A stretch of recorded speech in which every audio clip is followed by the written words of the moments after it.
नमस्कार, जी न्यूज देख रहे हैं आप और जी न्यूज पर मैं हूं आपके साथ शिरीन। सबसे पहले इस बड़ी खबर के बाद कि राजस्थान के स्पीकर की याचिका पर सुप्रीम कोर्ट में सुनवाई कल होगी। 19 विधायकों के खिलाफ विधानसभा अध्यक्ष की याचिका पर यह सुनवाई होनी है। राहुल गांधी ने राजस्थान विधानसभा का सत्र बुलाने की मांग की है। विधानसभा सत्र नहीं बुलाने पर मुख्यमंत्री अशोक गहलोत ने सवाल उठाए, राज्यपाल पर यह सवाल उठाए। मुख्यमंत्री अशोक गहलोत ने राजभवन में घेराव की चेतावनी दी थी। तो बड़ी खबर, कल का दिन महत्वपूर्ण क्योंकि कोर्ट में इसको लेकर सुनवाई होनी है। विधानसभा सत्र नहीं बुलाने पर मुख्यमंत्री अशोक गहलोत ने राज्यपाल पर सवाल खड़े किए हैं और राजभवन के घेराव की चेतावनी दी थी मुख्यमंत्री अशोक गहलोत ने।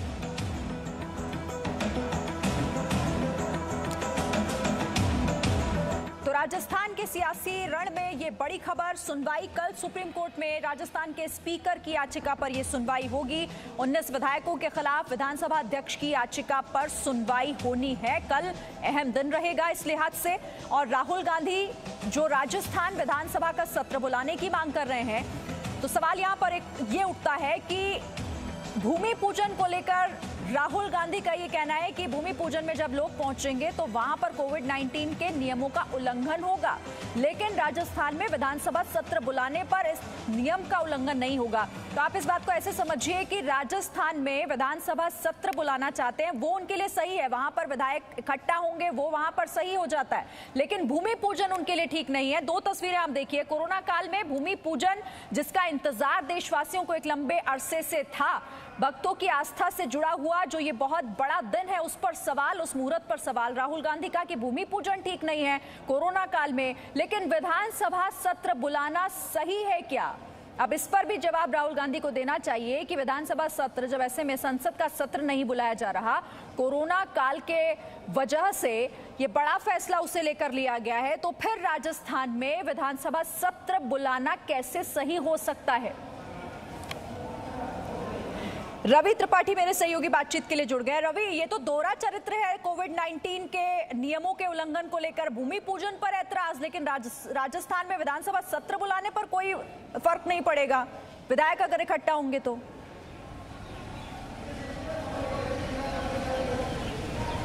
जी बिल्कुल, सिर्फ एक नहीं, एक के बाद एक नियम तोड़ रही है कांग्रेस। और कांग्रेस का दोहरा चरित्र आपको बताना चाहूँगा। कई सारे मामले, एक तो ये है कि आप राम मंदिर पर अगर 150 लोग या 200 लोग जा रहे हैं, विशेष अतिथि जा रहे हैं, उसका प्रॉपर सारा इंतजाम किया जाएगा कि कैसे सोशल डिस्टेंसिंग रखा जाए। और इतना बड़ा आयोजन है राम मंदिर के लिए, न जाने कितने सालों से लोग इंतजार कर रहे हैं, उस पर तो आप सवाल खड़े कर रहे हैं। लेकिन पिछले 15 दिन से आप विधायकों को लेकर बस में घूम रहे हैं। अशोक गहलोत साहब कभी गवर्नर हाउस ले जाते हैं, कभी होटल ले जाते हैं, कभी कहीं और ले जाते हैं, वहाँ कोई उनको कोविड से कोई डर नहीं है। और सबसे बड़ी बात आपको याद दिला दूं कि कल जो प्रोटेस्ट होने वाला है, धरना प्रदर्शन करने वाले हैं ये लोग सारे पूरे देश भर में गवर्नर हाउस के बाहर, तो उसमें आप सोचिए कैसे सोशल डिस्टेंसिंग का ख्याल रखा जाएगा। सारे कांग्रेसी खड़े होंगे, सारे एक साथ प्रोटेस्ट करेंगे, एक साथ चलेंगे जाएंगे। और उससे भी बड़ी बात, मध्य प्रदेश में जब सरकार बनने बिगड़ने की बात थी तो उस समय यही तर्क दिया गया था, आपको याद हो तो वहाँ स्पीकर ने यह तर्क दिया था हाउस में, और मैं उसमें उस वक्त मौजूद था। हाउस इसलिए एडजर्न किया गया पहली बार कि वहाँ उनका कहना था कि कोविड का दौर चल रहा है और जब पार्लियामेंट सेशन खत्म होने जा रहा है तो हम लोग सेशन कैसे चला सकते हैं, कोविड की वजह से सत्र नहीं चलाया जा सकता है, सत्र चलाना मुश्किल है, इसलिए बहुमत परीक्षण नहीं हो पाया था। आपको याद हो कि वहाँ बीजेपी मांग कर रही थी बहुमत परीक्षण कराने की, तो वहाँ आपने बहुमत परीक्षण नहीं कराया और वहाँ स्पीकर और तमाम जो कांग्रेस के नेता थे कमलनाथ की तरफ से ये तर्क दिया जा रहा था कि कोविड का दौर है। और आज जब सरकार कह रही है कि कोविड का दौर है, यहाँ लोग सोशल डिस्टेंसिंग का ख्याल रखना चाहिए और थोड़ी इतनी जल्दबाजी क्यों है अशोक गहलोत को, तब आप कह रहे हैं कि भाई गवर्नर के रोल को चैलेंज कर रहे हैं, गवर्नर पर सवाल तमाम खड़े कर रहे हैं। आज 7 जो सवाल थे गवर्नर के, उस पर जवाब में तमाम सारी बातें कही गई है कि गवर्नर को सिर्फ और सिर्फ कैबिनेट के फैसले मानने होते हैं, उनके हिसाब से चलना होता है, जिस तरह से वो लटकाने का काम कर रहे हैं वो संवैधानिक नहीं है। तमाम तरह के कांग्रेस आरोप लगा रही है, लेकिन कांग्रेस जो है कोविड-19 के दौर पर जो ध्यान रखना चाहिए जिस बातों का, उसका खुलेआम उल्लंघन कर रही है। चाहे यानी अपने हिसाब से कोविड-19 के जो नियम हैं और उनका उल्लंघन कहां पर करना है कहां पर नहीं, यहाँ पर कांग्रेस ने अपने हिसाब से तय कर लिए। रविंद्र भी मेरे साथ बने हुए। रविंद्र, इसके पीछे की तो साफ मंशा क्या है कांग्रेस की समझ में आ रही है कि दरअसल आप कोविड-19 के नियमों की बात नहीं कर रहे हैं, यहाँ पर आपको तकलीफ इस बात की है कि भूमि पूजन की तारीख तय हो गई है, अब सियासत आपको उसमें भी ढूंढनी है, उसमें भी करनी है। देखिए मनसा, जाहिर तौर पर देखिए कोविड को लेकर प्रधानमंत्री ने कई बार मुख्यमंत्रियों से वीडियो कॉन्फ्रेंसिंग के जरिए बातचीत की। राजस्थान में कोविड अगर बढ़ रहा है तो उसके लिए मुख्यमंत्री अपने एडमिनिस्ट्रेशन से बात करेंगे, न कि विधानसभा का सत्र बुलाएंगे। और ऐसा पूरे देश में कहीं नहीं हुआ कि विधानसभा का सत्र बुलाकर कोविड पर उसकी चर्चा हुई है। और जाहिर तौर पर जब संसद का सत्र नहीं शुरू हो पा रहा है तो ऐसे में विधानसभा का सत्र क्यों बुलाया जाए? इसके पीछे की मंशा जाहिर तौर पर अशोक गहलोत की क्या है? वो चाहते हैं कि विधानसभा का सत्र बुलाया जाए। जो 19 से ज्यादा विधायक अगर सचिन पायलट के साथ हैं, ये अगर राजस्थान आते हैं तो इनको एसओजी और एसीबी जी नोटिस दिए हुए, ये इनको अपने पास रखे पूछताछ के लिए जिस दिन नो कॉन्फिडेंस या नो परफॉर्मेंस की बात हो रही है। और ऐसे में 102 या 102 से ज्यादा विधायकों के जरिए वो एक बार अपना बहुमत साबित कर दें।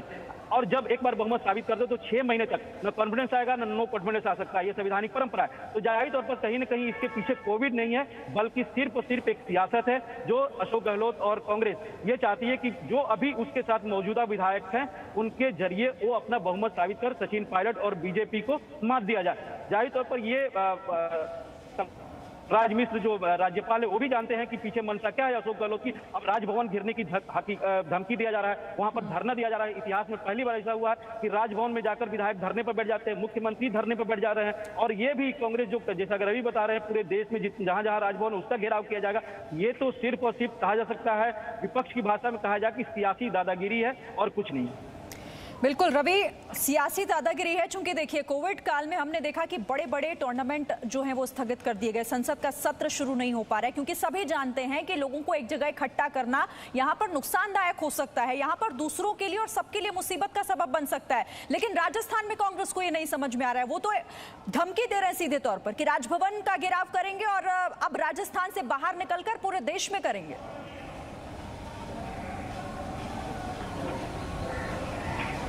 आप देखिए, गौर करिए कि राहुल गांधी कई बार बोल चुके हैं, प्रधानमंत्री को आगाह करते हैं और बार बार कल भी आप ट्वीट देखिए कि मैंने पहले आगाह किया, नहीं माने तो आज कोरोना इतना फैल गया। तो भाई राहुल गांधी जी, क्या अपनी पार्टी के इन नेताओं को, इन मुख्यमंत्री जो है उनको आप सलाह देंगे कि आप ऐसी स्थिति में शांत क्यों नहीं बैठ रहे हैं जब गवर्नर आपको कह नहीं रहे हैं कि आपको बहुमत साबित करना है? आप अपने आप चाहते हैं कि जल्दी सदन बुलाएं और बहुमत साबित करने की बात करें। आप उन विधायकों की सदस्यता कैसे रद्द हो? आपकी पहली प्रायोरिटी है कि किस तरह से सचिन पायलट खेमे के जो 19 विधायक उनकी सदस्यता रद्द कराई जाए। उसके लिए सिर्फ आप सेशन बुलाना चाहते हैं। सेशन में भी आप बहुमत की बात नहीं कर रहे हैं। बहुमत से पहले एक दिन बुलाकर आपको सत्र बुलाना और एक बिल लाना, बिल लाके किसी तरह से व्हिप जारी कर उनकी सदस्यता खत्म करनी है। तो आपका इंटेंशन सही नहीं है, ये गवर्नर को समझ आ रहा है, इसलिए गवर्नर इस बात को नहीं मान रहे हैं। और आपको देखिए, राहुल गांधी जब बार बार सबको सलाह दे रहे हैं, प्रधानमंत्री को जब सलाह दे सकते हैं तो मुख्यमंत्री अशोक गहलोत को भी सलाह दे सकते हैं। अपने जो नेता यहाँ से भेजे गए हैं, चाहे वो रणदीप सुरजेवाला हो, चाहे फिर दूसरे जो अविनाश पांडे हो, जो प्रभारी भेजे गए हैं, अजय माकन है, क्या ये लोग सोशल डिस्टेंसिंग का ख्याल रख रहे हैं? आज की डेट में कोई कहीं नहीं जा रहा है। और ये नेता फिजिकली वहाँ मौजूद रहकर राजस्थान में मौजूद है, दिल्ली से गए हैं और होटल में रहकर उन विधायकों के साथ बातचीत कर रहे हैं, मीटिंग कर रहे हैं। हर रोज मीटिंग हो रही है, हर रोज कहीं ना कहीं जाना हो रहा है, बसों में जा रहा है। आप नियम का खुलेआम उल्लंघन कर रहे हैं और सिर्फ इसलिए उल्लंघन कर रहे हैं कि आपको डर है कि आपकी सरकार चली जाएगी।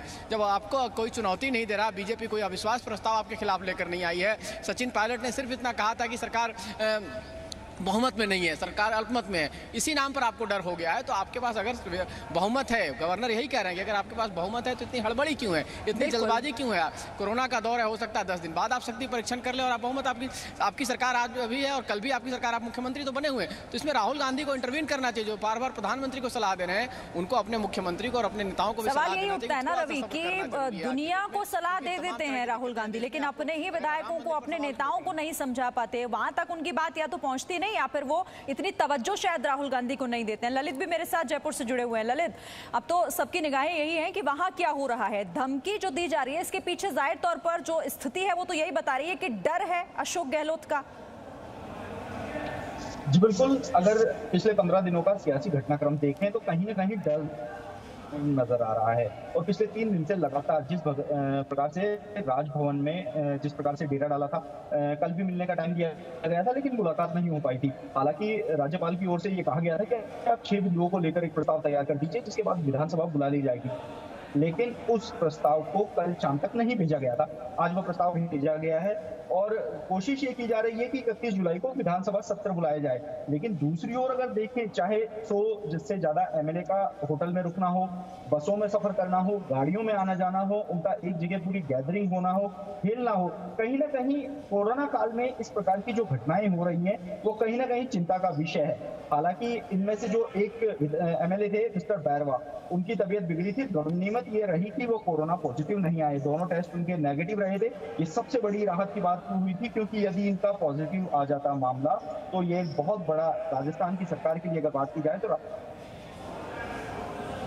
दूसरी ओर राजभवन को घेरने की लगातार चेतावनी दी जा रही है। मुख्यमंत्री अशोक गहलोत ने चिकित्सा मंत्री रघु शर्मा ने चेतावनी दे दी थी, परिवहन मंत्री प्रताप सिंह खाचरियावास ने भी चेतावनी दे दी थी कि यदि राज्यपाल उनकी बात नहीं मानेंगे तो वो एक जो जन समूह है, जनता है, राजस्थान की जनता, वह राजभवन पे आके आंदोलन करेगी। तो कहीं ना कहीं इस समय राजस्थान में जो हो रहा है, सियासी घटनाक्रम हो रहा है, राहुल गांधी लगातार ये बोल रहे हैं कि कोरोना में सोशल डिस्टेंसिंग की पालना की जाए और जो कोरोना से बचाव किया जाए, लेकिन कांग्रेस की सरकार जो राजस्थान में है वो ना तो कहीं सोशल डिस्टेंसिंग की पालना कर रही है और ना ही किसी प्रकार का कामकाज कर रही है, क्योंकि पूरी जो सरकार है वह होटल से चल रही है। ना कोई सचिवालय आ रहा है, ना अपने आवास पे आ रहा है, ना अपने गृह जिलों में जा रहा है। अगर गृह जिलों की बात की जाए तो इस समय में जोधपुर, अलवर, भरतपुर, यहाँ पर हालात बद से बदतर होते जा रहे हैं। अलवर में कल 300 से ज्यादा मामले सामने आए थे, तो आज भी तकरीबन 90 से ज्यादा मामले सामने आए। तो ऐसे में सरकार होटल में बंद है और राजस्थान को इसका खामियाजा भुगतना पड़ रहा है। रविंद्र, यहाँ पर अब राहुल गांधी को जवाब देना चाहिए। वो पूरे देश को ज्ञान दे रहे हैं कोरोना काल में कैसे रहना है, सोशल डिस्टेंसिंग कैसे बनानी है। शायद अशोक गहलोत और उनके विधायकों को नहीं समझा पा रहे वो।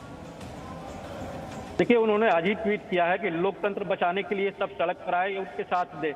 कहीं न कहीं अब लोकतंत्र कहाँ की बचाना है ये नहीं समझ में आ रहा है। राजस्थान की या फिर देश की बात कर रहे हैं। अपने विधायकों की, जो कांग्रेस के विधायक है, उसको लोकतांत्रिक परिभाषा समझा नहीं पाए हैं। उनके विधायक उनसे रुष्ट है, उनके नेता उनसे रुष्ट है, वो अपनी सरकार बचा नहीं पा रहे, अपने विधायकों को एक पाले में नहीं ला रहे हैं।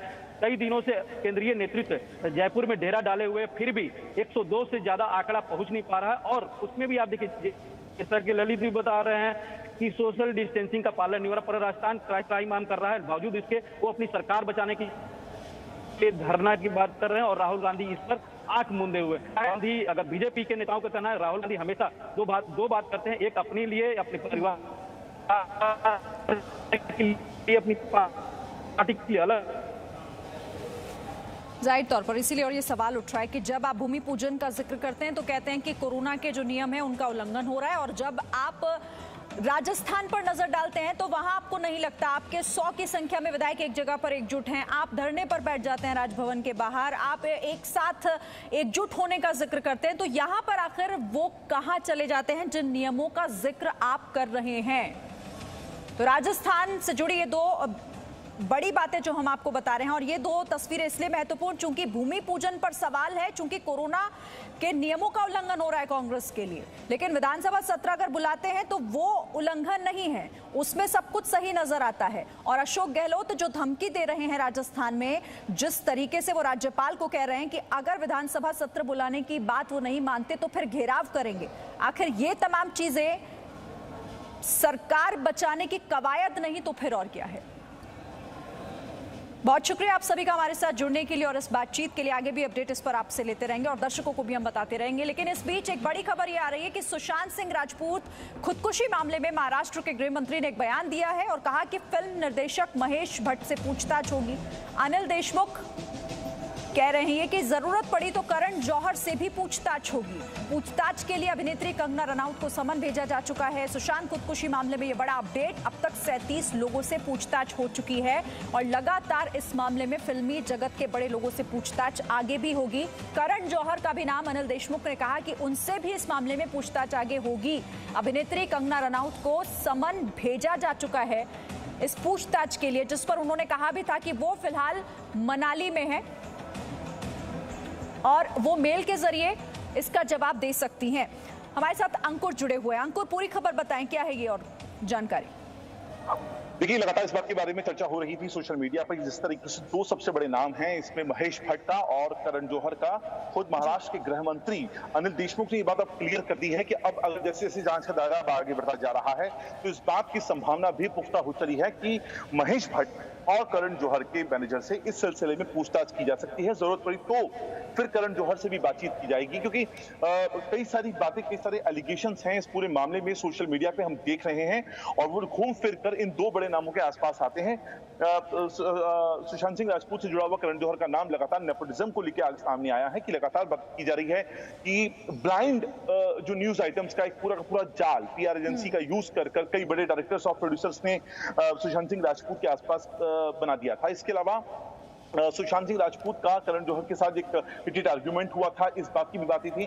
ऐसी कई सारी बातें हैं, और नेपोटिज्म के जो आरोप हैं वो लगातार करण जौहर पर लगते रहे हैं। और दूसरा नाम आ रहा है वो महेश भट्ट का है, क्योंकि लगातार जो रिया चक्रवर्ती हैं वो महेश भट्ट से भी संपर्क में थी, और ये भी बताया जाता रहा है सोशल मीडिया पे कि जो बातें हैं, जो मेंटल जो प्रॉब्लम थी, या कई और बड़े नाम सामने आ सकते हैं जिनसे पूछताछ इस मामले में हो सकती है। इस बीच जो गृह मंत्री का बयान आया है इसे लेकर कि महेश भट्ट से भी अब पूछताछ होगी, उन्होंने पूरी बात क्या कही है वो एक बार पहले सुनते हैं। 37 लोगों को अभी तक वहाँ पे इन्वेस्टिगेशन के लिए बुलाया गया है, और 1-2 दिन में कल महेश भट्ट साहब को भी उनकी भी बयान लिया जाएगा। उसके बाद में CRPC 175 के तहत जो कंगना रुनावत है उनको भी समन्स भेजा गया है, उनका भी बयान लिया जाएगा, और इस प्रकार जिसकी जरूरत पड़ेगी उनके बयान लिए जाएंगे। करण जौहर के मैनेजर को बुलाया है, और उनको इन्वेस्टिगेट करने के बाद में ऐसी जरूरत लगी कि करण जौहर को भी बुलाना पड़ता है, तो उनको भी बुलाएंगे। तो ये हम जानकारी दे रहे थे अनिल देशमुख, महाराष्ट्र के गृह मंत्री, जो कह रहे थे कि महेश भट्ट से पूछताछ होगी, और अगर आगे जरूरत पड़ती है तो इसमें और नाम भी शामिल हो सकते हैं, जिसमें करण जौहर भी एक नाम है जिनसे पूछताछ होगी। बहुत शुक्रिया आपका अंकित हमारे साथ जुड़ने के लिए। आगे भी अपडेट इस बड़ी खबर पर आपसे हम लेते रहेंगे। एक छोटा सा ब्रेक हम ले रहे हैं, ब्रेक के उस पार आपको दिखाएंगे Bollywood breaking 2020। Presenting B News app available on Google Play and App Store. Download it now.